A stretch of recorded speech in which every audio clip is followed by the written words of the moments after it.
ಸಹಕಾರ ಸಂಘದಲ್ಲಿ ಸಾಲಕ್ಕೆ ಅರ್ಜಿ ಸಲ್ಲಿಸಿದ್ರೆ ಖಾಲಿ ಚೆಕ್ ಅನ್ನ ಕೊಡಬೇಕಂತೆ 3 ಸಹಕಾರ ಸಂಘಗಳ ಅವ್ಯವಹಾರ ಇದೆ ಈಗ ಬಯಲಿಗೆ ಬಂದಿದೆ. ತನಿಖೆಗೂ ಕೂಡ ಸಹಕಾರ ಇಲಾಖೆ ಸೂಚನೆ ಕೊಟ್ಟಿದೆ. ಶಿವಮೊಗ್ಗ ಜಿಲ್ಲೆ ತೀರ್ಥಹಳ್ಳಿಯ 3 ಸಹಕಾರಿ ಸಂಘಗಳ ಕಳ್ಳಾಟ ಬಯಲಾಗಿದೆ. ಸಹಕಾರಿ ಸಂಘದಲ್ಲಿ ನೀವು ಸಾಲಕ್ಕೆ ಅರ್ಜಿಯನ್ನ ಹಾಕಿದ್ರೆ ಖಾಲಿ ಚೆಕ್ ಅನ್ನ ಕೊಡಬೇಕಂತ ಹೇಳಿ 3 ಸಹಕಾರ ಸಂಘಗಳ ಅವ್ಯವಹಾರವನ್ನ ತನಿಖೆಗೆ ಇದೀಗ ಸಹಕಾರ ಇಲಾಖೆ ಸೂಚನೆಯನ್ನ ಕೊಟ್ಟಿದೆ. ಶಿವಮೊಗ್ಗ ಜಿಲ್ಲೆ ತೀರ್ಥಹಳ್ಳಿಯ 3 ಸಹಕಾರಿ ಸಂಘಗಳ ಕಳ್ಳಾಟ ಬಯಲಾಗಿದೆ. ಖಾಲಿ ಚೆಕ್ ಅನ್ನ ಕೊಡಬೇಕು, ಖಾಲಿ ಕಾಗದಗಳಿಗೂ ಕೂಡ ಸಹಿ ಹಾಕುವಂತೆ ಒತ್ತಾಯವನ್ನ ಮಾಡ್ತಾರೆ. ಇಲ್ಲಿ ಬಳಿಕ ಆ ದಾಖಲೆಗಳನ್ನ ದುರುಪಯೋಗವನ್ನ ಪಡಿಸಿಕೊಳ್ಳುವಂತಹ ಆರೋಪ ಕೂಡ ಕೇಳಿ ಬರ್ತಾ ಇದೆ. ಸಿದ್ದರಾಮಯ್ಯ ಸೂಚನೆ ಬೆನ್ನಲ್ಲೇ ರಾಜ್ಯ ಸಹಕಾರ ಇಲಾಖೆ ಆದೇಶವನ್ನ ಮಾಡಿರೋದು. ಶಿವಮೊಗ್ಗ ಜಿಲ್ಲೆ ತೀರ್ಥಹಳ್ಳಿಯ 3 ಸಹಕಾರಿ ಸಂಘಗಳ ಕಳ್ಳಾಟ ಬಯಲಾಗಿರೋದು.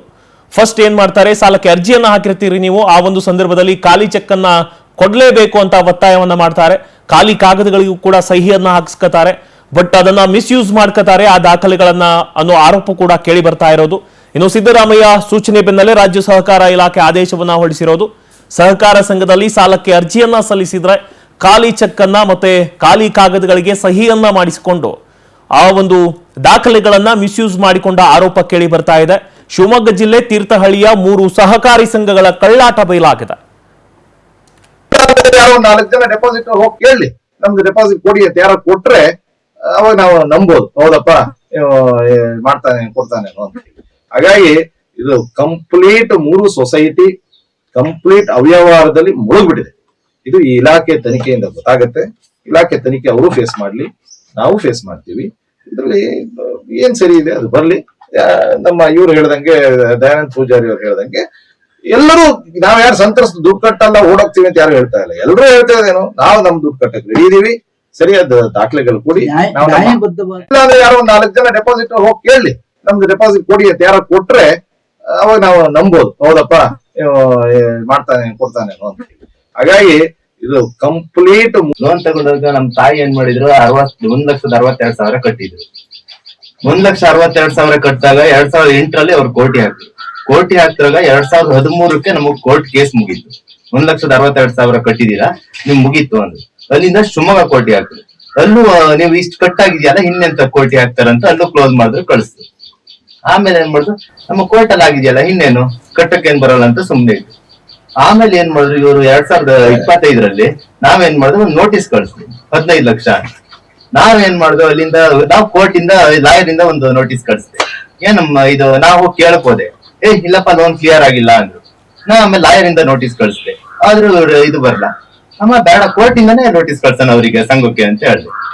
ಕೋರ್ಟ್ ಇಂದ ನೋಟಿಸ್ ಕಳ್ಸು ಸಂಘಕ್ಕೆ, ಇದೇನ್ 15 ಲಕ್ಷ ಡಾಕ್ಯುಮೆಂಟ್ಸ್ ಕೊಡಿ ಅಂತ. ನಾನು ಇವ್ರ ಹತ್ರ 50,000 ರೂಪಾಯಿ ತಗೊಂಡಿದ್ದೆ.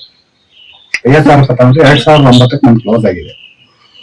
2009 ಕ್ಲೋಸ್ ಆದ್ರೆ ನಮ್ಗೆ ಎಂತದ್ದು ಆಮೇಲೆ ಏನು ಬಂದಿಲ್ಲ. ನನಗೆ ಬಂದಿಂದ ನಾನು ಅದ್ರ ಬಗ್ಗೆ ನಾನು ಹಾಕಿ ಕ್ಲೋಸ್ ಆಗಿತ್ತು, ಬಿಟ್ಟೆ. ನನಗೆ ಹೋಸರಿ 2020ರಲ್ಲಿ 23ರಲ್ಲಿ ನನಗೆ ನೋಟಿಸ್ ಕೊಟ್ಟರು. ನೋಟಿಸ್ ಬಂದ್ರೆ ನಾನು ಅವ್ರಿಗೆ ತಲೆ ಕಳ್ಸಿದ್ದೇವೆ ಅಂತ ಕಳ್ಸ ಅವ್ರ ಚಿಂತನೆ ಮಾಡಲ್ಲ. ಈಗ 8 ಲಕ್ಷಕ್ಕೆ ನನಗೆ ಏರ್ಪೋರ್ಟ್ ಕೇಸ್ ಹಾಕಿದೆ, ವಿಚಾರಣೆ ಆಗಿದೆ. ಇನ್ನು ನಮ್ಮ ಪವರ್ ಟಿವಿ ಜೊತೆ ಮಾತನಾಡೋದಕ್ಕೆ ಕಾನೂನಿನ ಸಂತ್ರಸ್ತರು ಫೋನ್ಗೆ ಜಾಯ್ನ್ ಆಗಿದ್ದಾರೆ. ಎಸ್ ಸರ್, ನಮಸ್ತೆ. ಹೇಳಿ ಸರ್, ಹೇಳಿ ಸರ್. ಯಾವ ತರ ವಂಚನೆ, ಆಮೇಲೆ ಒಂದು ಸಾಲಕ್ಕೆ ಅರ್ಜಿ ಹಾಕಿದ್ರೆ ಖಾಲಿ ಚೆಕ್ ಅನ್ನ ತೆಗೆದುಕೊಳ್ಳೋದು, ಆಮೇಲೆ ಖಾಲಿ ಕಾಗದಗಳ ಮೇಲೆ ಸೈನ್ ಮಾಡುವಂತೆ ಒತ್ತಾಯವನ್ನ ಮಾಡೋದು, ಯಾವ ರೀತಿ ಸರ್, ಏನಾಗಿದೆ ಘಟನೆ ಇದು? ಸರ್, ಈಗ ತೀರ್ಥಹಳ್ಳಿನಲ್ಲಿ 3 ಸೊಸೈಟೀಸ್ ಇದಾವೆ. ಒಂದು ಸಹ್ಯಾದ್ರಿ ಮಲ್ಟಿಪರ್ಪಸ್ ಸೊಸೈಟಿ ಅಂತ, ಒಂದು ಸಮೃದ್ಧಿ ಸೊಸೈಟಿ ಅಂತ, ಒಂದು ಶರಾವತಿ ಪತ್ತಿನ ಸಹಕಾರ ಸಂಘ ಅಂತ. ಈ 3 ಸೊಸೈಟಿಗಳು headed by 1 person, Vijay Dev ಅಂತ. ಒಂದ್ರಲ್ಲಿ ಆತ ಅಧ್ಯಕ್ಷ, ಒಂದ್ರಲ್ಲಿ ಅವರ ಮಗ ಅಜಿತ್ ಅವರ ಅಧ್ಯಕ್ಷ, ಇನ್ನೊಂದ್ರಲ್ಲಿ ಇನ್ನೊಬ್ರು ಮೇಡಮ್ ಒಬ್ರು ಅಧ್ಯಕ್ಷರಾಗಿದ್ದಾರೆ. ಈ 3 ಸೊಸೈಟಿನಲ್ಲಿ ಪ್ರಾಕ್ಟೀಸ್ ಯಾವ ತರ ಅಂತ ಹೇಳಿದ್ರೆ ಸರ್, ಪ್ರತಿ ಸತಿ ನೀವು ಶೇರ್ ಹೋಲ್ಡರ್ಸ್ ಯಾವುದೇ ಸಂದರ್ಭದಲ್ಲಿ ನಿಮ್ಗೆ ಏನೋ ಸಾಲ ಮತ್ತೊಂದು ಬೇಕು ಅಂತ ಹೋದಾಗ ಅವರು ನಿಮ್ಮ ಹತ್ರ ಖಾಲಿ ಪೇಪರ್ಗೆ ಸೈನ್ ತಗೊಳ್ಳೋಂಥದ್ದು, ಖಾಲಿ ದಾಸ್ತಾವೇಜು ಪೇಪರು, ಖಾಲಿ ಸ್ಟಾಂಪ್ ಪೇಪರು, ಖಾಲಿ ಚೆಕ್ಸ್ಗಳು, ಅಪ್ಲಿಕೇಶನ್ ಸಮೇತ ಖಾಲಿ ಇರುತ್ತೆ, ಖಾಲಿ ವೋಚರ್ಸ್, ಇಷ್ಟಕ್ಕೂ ತಗೊಳೋದು ನಿಮ್ದೊಂದೇ ಅಲ್ಲದೆ ನಿಮ್ ಜೊತೆ ಜಾಮೀನ್ ಹಾಕಕ್ ಬಂದಂತ 2 ವ್ಯಕ್ತಿಗಳದ್ದು ಅವ್ರದ್ದು ಇದೆಷ್ಟು ಅವ್ರದ್ದು ತಗೊಂಡು ಅವರು ಲೋನ್ ಕೊಡಂತ ಪ್ರೊಸೀಜರ್ ನ ಮಾಡ್ಕೊಂಡಿದ್ದಾರೆ ಫ್ರಮ್ ಲಾಸ್ಟ್ 30 to 40 years ಇಂದ. ಇದು ಬರೀ ಒಬ್ಬರಿಗೆ ಅಂತಲ್ಲ, ಎಲ್ಲರಿಗೂ ಇದೇ ವ್ಯವಸ್ಥೆನಲ್ಲಿ ನಡೀತಾ ಇದೆ. ಅದರಲ್ಲಿ ಕಾಲಕ್ರಮೇಣ ಏನ್ ಮಾಡ್ತಾರೆ ಅಂತ ಹೇಳಿದ್ರೆ ನಿಮ್ಗೆ ನಿಮ್ಮ ತಗೊಂಡಂತ ಅಮೌಂಟ್ ಯಾವುದೇ ತರ ಲೆಕ್ಕ ಕೊಡೋದಿಲ್ಲ, ಎಷ್ಟು ಬಡ್ಡಿ ಚಾರ್ಜ್ ಮಾಡ್ತಾ ಇದಾರೆ, ಎಷ್ಟು ರೇಟ್ ಆಫ್ ಇಂಟ್ರೆಸ್ಟ್ ಯಾವುದೇ ತರ ಮಾಹಿತಿ ಕೊಡೋದಿಲ್ಲ. ನೀವು ಇದು ನಿಮ್ಗೆ ಎಲ್ಲ ನೀವು ಒಂದ್ ಹಂತದಲ್ಲಿ ನಿಮ್ಗೆ ಆಗಲ್ಲ ನಾವು ಲೋನ್ ಕ್ಲೋಸ್ ಮಾಡ್ತೀವಿ ಅಂತ ನೀವು ಅಲ್ಲಿ ಹೋಗಿ ಕೇಳಿದ್ರೆ ಆ ಸಂದರ್ಭದಲ್ಲಿ ನಿಮ್ಗೆ ಅವರು ಲೋನ್ ಅಕೌಂಟ್ ಸ್ಟೇಟ್ಮೆಂಟೇ ಕೊಡೋದಿಲ್ಲ. ಈಗ ಫಾರ್ ಎಕ್ಸಾಂಪಲ್ ನೀವೆಲ್ಲ ಒಂದು 10 ಲಕ್ಷ ತಗೊಂಡಿದ್ರೆ ಅವಾಗ ಹೋಗಿ ಒಂದು ರೌಂಡ್ ಫಿಗರ್ ಹೇಳ್ಬಿಡೋದು 1.5 ಕೋಟಿ ಆಗಿದೆ ನಿಮ್ದು ಕಟ್ಟಿ ಅಂತ ಹೇಳಿ.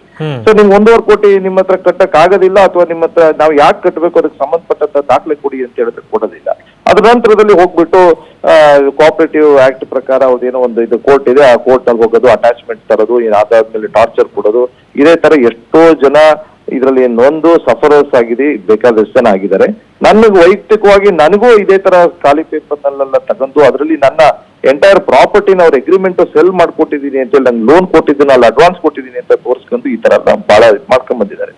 ಹಾಗಾಗಿ ನಾವು ಇದೆಲ್ಲ ಆದಾಗ ಇದು ಬರೀ ನನಗೊಬ್ನಿಗೆ ಆಗಿದೆಯಾ ನೋಡಿದ್ರೆ ಇದಿಲ್ಲ, ಎಲ್ಲರಿಗೂ ಆಗಿದೆ ಅನ್ನೋದು ಗೊತ್ತಾದ ಮೇಲೆ ನಾವು ಜಾಯಿಂಟ್ ಆಗಿ ಕಲೆಕ್ಟಿವ್ ಆಗಿ ಒಂದು ಪಿಟಿಷನ್ ಗವರ್ಮೆಂಟ್ ಗೆ ಕೊಟ್ಟು ಎಲ್ಲಾ ಅಧಿಕಾರಿಗಳಿಗೂ ಕೊಟ್ಟು ಎಲ್ಲಾ ಕಡೆಯಿಂದ ಒಂದು ಇದನ್ನ ಸಹಾಯ ಮಾಡಿ ಅಂತ ಕೇಳಿದಾಗ ಅವರೆಲ್ಲರೂ ಪಾಪ ಸರ್ಕಾರ ಆಗಿರ್ಬೋದು ಅಥವಾ ಅಧಿಕಾರಿಗಳಾಗಿರ್ಬೋದು ಎಲ್ಲರೂ ಚೆನ್ನಾಗಿ ಕೋಆಪರೇಟ್ ಮಾಡಿದ್ರು. ಅವರೆಲ್ಲ ಇವರಿಗೆಲ್ಲ ಲೆಕ್ಕ ಕೊಡಿ ಇದು ಕೊಡಿ ಅಂತ ಏನು ಹೇಳಿದ್ರು ಇವ್ರು ಕೋಆಪರೇಟ್ ಮಾಡ್ತಿದ್ದಂತ ಸಂದರ್ಭದಲ್ಲಿ ಅದನ್ನ RCS ಅವರ ಗಮನಕ್ಕೆ ಬಂದು ಅವರ ಸೋಮೋಟೋ ಪವರ್ಸ್ ನಲ್ಲಿ ಅವರು ಇದರಲ್ಲಿ 3 ಸೊಸೈಟಿಗಳ ಮೇಲೆ ಈ ಕೋಆಪರೇಟಿವ್ ಡಿಪಾರ್ಟ್ಮೆಂಟ್ ನ ಹೈಯೆಸ್ಟ್ ಎನ್ಕ್ವೈರಿ ಏನಿದೆ 64 ಎನ್ಕ್ವೈರಿನ ಕಂಡಕ್ಟ್ ಮಾಡಿದ್ದಾರೆ. ಸೊ ಒಳ್ಳೆ ಅಧಿಕಾರಿಗಳನ್ನ ನೇಮಿಸಿದ್ದಾರೆ. ಸೊ ಈಗ ಈ ಅಧಿಕಾರಿಗಳು ನೇಮಿಸಿರೋದ್ರಿಂದ ಈ ಎನ್ಕ್ವೈರಿ ಸ್ಟಾರ್ಟ್ ಆಗಿದೆ. ಈ ಎನ್ಕ್ವೈರಿ ಒಂದು ಹಂತಕ್ಕೆ ಬಂದಾಗ ಇದರಲ್ಲಿ ಇವರ ಅವ್ಯವಹಾರಗಳು ಅಷ್ಟು ಹೊರಗೆ ಬರ್ತವೆ. ಇದು ಒಂದೇ ಅಂತಲ್ಲ, ಇದರಲ್ಲಿ ಡಿವಿಡೆಂಟ್ಗಳಿರ್ಬೋದು, ಇನ್ನು ಖಾಲಿ ವೋಚರ್ಸ್ಗಳು ತಗೊಂಡಿರ್ತಾರೆ, ಆ ಡಿವಿಡೆಂಟ್ಗಳು ಅವರೇ ಸೈನ್ ಹಾಕ್ಬಿಟ್ಟು ಅವರೇ ತಗೊಂಡಂಥದ್ದು.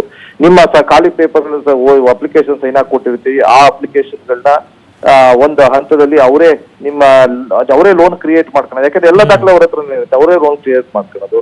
ಹಾಗಾಗಿ ಈಗ ಒಬ್ಬ ಮನುಷ್ಯ ಅಲ್ಲೊಂದು 1 ಕೋಟಿ ಸಾಲ ತಗೊಂಡ್ರೆ ಕಟ್ತೀನಿ ಅಂದ್ರೆ 5 ಕೋಟಿ ಆಗಿರುತ್ತೆ. ಹಿಂಗಪ್ಪ ನಾನು ತಗೊಂಡಿಲ್ಲ ತೋರಿಸಿ ಅಂದ್ರೆ ಅದು ದಾಖಲೆ ಕೊಡಲ್ಲ. ಇವರೆಲ್ಲ ಸೆಲ್ಫ್ ಕ್ರಿಯೇಟ್ ಮಾಡ್ಕೊಳ್ಳೋದು, ಚಿಟ್ ಫಂಡ್ಸ್ ನಡೆಸ್ತಾರೆ, ಅದರಲ್ಲಿ ಸೆಲ್ಫ್ ಬಿಡ್ ಮಾಡ್ಕೊಂಡು ನಿಮ್ ಲೋನಿಗೆ ಕಟ್ಟಿದೀವಿ ಅಂತಾರೆ, ಲೋನಿಗೆ ಹಾಕಿದೀವಿ ಅಂತಾರೆ. ಸರಿ ಲೋನಿಗೆ ಹಾಕಿದಿರಾ ಕೊಡಿ ನಮಗೆ ದಾಖಲೆ, ನಾವು ನೋಡ್ತೀವಿ ಸ್ಟೇಟ್ಮೆಂಟ್ ಕೊಡಿ ಅಂದ್ರೆ ಕೊಡೋದಿಲ್ಲ. ಡಿವಿಡೆಂಟ್ ನಿಮ್ ಲೋನಿಗೆ ಹಾಕ್ತೀವಿ, ನಿಮ್ ಲೋನ್ ಇದೆ ಅಂತಾರೆ. ಸರಿ ಲೋನಿಗೆ ಹಾಕಿ ಪರವಾಗಿಲ್ಲ, ಅದು ಸ್ಟೇಟ್ಮೆಂಟ್ ಕೊಡಿ ಅಂದ್ರೆ ಕೊಡೋದಿಲ್ಲ. ಯಾವುದೇ ತರ ಒಂದೇ ಒಂದು ದಾಖಲೆ ಒಬ್ಬ ಮನುಷ್ಯಂಗೂ ಕೊಡದೆ ಅಲ್ಲಿ ಕಂಪ್ಲೀಟ್ ಫ್ರಾಡ್ ಮಾಡ್ಬಿಟ್ಟು ಅವ್ಯವಹಾರ ಮಾಡ್ತಾ ಇದ್ದಾರೆ ಸರ್ ಈ ವಿಜಯದೇವನ್ ಟೀಮ್. ಹಾಗಾಗಿ ನಾವು ಎಲ್ಲರೂ ಕಲೆಕ್ಟಿವ್ ಆಗಿ 100 ಜನ ಇವತ್ತು ಇದು ತನಿಖೆ ಆಗ್ಬೇಕು ಅಂತ ಕೇಳ್ಕೊಂಡ್ವಿ. ಅವರು okay, thank you Power TV ಜೊತೆ ಮಾತನಾಡಿದ್ದಕ್ಕಾಗಿ.